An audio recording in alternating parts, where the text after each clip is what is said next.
किसान भाइयों, जब हम माइकोराइजा मिट्टी के साथ छिड़काव करते हैं तो उसके पुनरुत्पादन से किसानों को होने वाले लाभ की आज हम बात करने वाले हैं। फर्स्ट नंबर पे बेहतरीन फसल की वृद्धि। देखिए, जब लाभकारी जीवाणु जमीन के साथ मिट्टी के साथ बेहतर गतिविधि करते हैं, बेहतरीन से जमीन में अंदर जाते हैं, बाहर आते हैं, जिसको हम मित्र जीवाणु या केंचुआ बोलते हैं या ऐसे सूक्ष्म जीव। इसके कारण जमीन में मिलने वाली नमी, जमीन में मिलने वाले पोषण तत्व, ये सारे जीवाणु फसलों के लिए योगदान रहती है। दूसरे नंबर पे हम जिसको वायरल इन्फेक्शन बोलते हैं या कीटक बोलते हैं, रोगों का जो प्रतिकोप है वो कम हो जाते हैं। जैसे कि प्रकाश संश्लेषण की गतिविधि बढ़ जाता है और वनस्पति में ग्रीनरी बढ़ने का काम करता है, जिसके लिए हम अलग अलग कंटेंट्स यूज करते हैं, जैसे प्रकाश संश्लेषण के लिए हो या अमीनो हो या और कोई ऐसे। ये सारे कंटेंट्स की पूर्तता सिर्फ मिट्टी से होती है। अगर मिट्टी बलवान है तो आपका फसल 100% बलवान ही रहेगा और इसी कारण से रोग आने की क्षमता,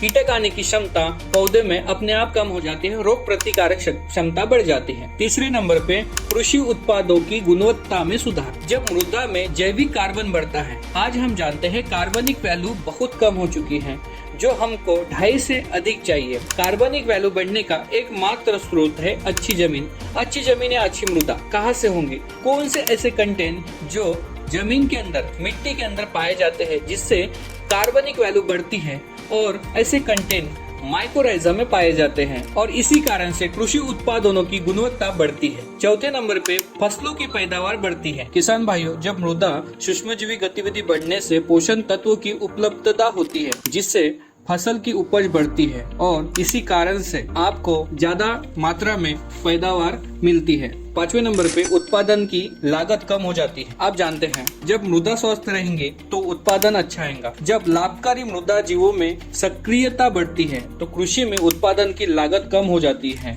और इसी कारण से जितना अनाज या जितनी फसल हम लेते हैं उसमें खर्चा कम लगने से हमें अधिक मात्रा में बेनिफिट या फायदा हो गया, ऐसा हमें लगता है।